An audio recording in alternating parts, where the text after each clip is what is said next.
Hey everybody, Backpack Hack here coming at you with another trail tip. You remember the great toilet paper shortage of 2020? It's back, round two. That's right, toilet paper is now in short supply. Paper towels are in short supply. Either the stores are completely out or they're limiting how much you can purchase if you do want to buy some. Now a lot of people are blaming the preppers for this. I hate to tell you this, us preppers, we've had our toilet paper and our paper towels for years now. We're not the ones that's causing the problem. It's those of you who are not prepared. Those of you who are panic buying. You're going into the stores and buying as much as you can. You're loading up your carts. You're getting those flatbed carts, and you're getting as much toilet paper and paper towels out the door as you are allowed. And some stores are limiting you to how much you can purchase per trip. Now, of course, they are not the total cause of the problem. The other cause of the problem, in my opinion, is the supply chain is being stretched to the point where it is starting to break down. Now, the supply chain is not just the truck that picks it up from a warehouse and delivers it to the store where you buy it. It goes all the way back to the sourcing and processing of the raw materials of all the stuff that goes into whatever it is you're buying. And I don't care if you're buying a can of soup, whether you're buying a laptop battery, whether you're buying a tire for your cars, doesn't matter what you're purchasing. There is a very, very complex system that is implemented to bring those products to the market. Now this is a very simplified version. A manufacturer is making an item that only requires 4 parts. Now those 4 parts have to be sourced by different companies. They are processed and stored in warehouses, and I don't care whether if it's wheat, I don't care if it's plastic, I don't care if it's steel, I don't care if it's rubber. They have to be sourced and processed. Then it's stored in a warehouse. The manufacturer collects all those items, makes the product, puts it in their warehouse, and then it gets sent to all these different distribution centers, and then finally to the stores where you purchase it.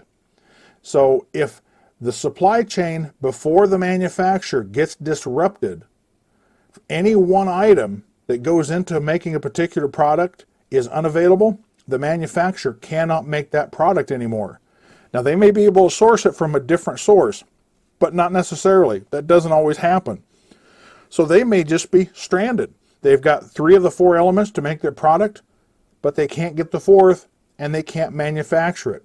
So pretty soon the warehouse gets emptied out, the distribution centers get emptied out, and finally the stores get emptied out, and that's why we have empty shelves.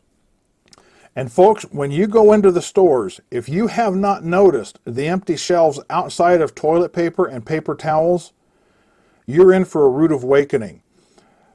Bottled water is in short supply, cleaning supplies, canning supplies, those shelves are empty or nearly empty. Go by the dairy section. Look how much butter they have or don't have. Even comfort foods, candy and frozen pizzas, those things have empty shelves. The empty shelves, the empty bins, the empty pegs, they are becoming more and more evident every day in every store, in every department. Start looking around, and I think you will be surprised that there are cereals, breakfast cereals that are not there. Ramen noodles are being picked clean. Even coffee and cans of soup sometimes are very thinly spread on the shelves. Even batteries are getting hard to find. And some stores are either limiting you to what you can purchase, or they simply don't have any whatsoever. So if you go to the store, pay attention to what's happening in that store. And I think you will be surprised what you see if you actually take the time to look. So if you have not started prepping now, even a minimal prepping of having 2 weeks worth of food and water and other supplies available at any given time, you are so far behind the curve, it's going to be difficult for you to catch up. I got to tell you folks, if you haven't made a conscious effort to start prepping, and you don't have to be a doomsday prepper looking for the zombie apocalypse, just be prepared to not be able to get some of this stuff for 2 or 3 weeks. It may not come in. And if you have a stock at home, then you can comfortably ride out that shortage. But I think these shortages are going to get more often. They're going to occur more often. They're going to last longer, and some of them may never recover. Some of these manufacturers may end up going out of business, and their product is not going to be available anymore. And it's surprising how many shelves you will see out there that are empty. So if that doesn't get you to wake up, nothing will. So this is Backpack Hack coming at you with this trail tip. Be sure to like, subscribe, share, and comment on my videos. Be safe out there, and I'll see you out on the trail.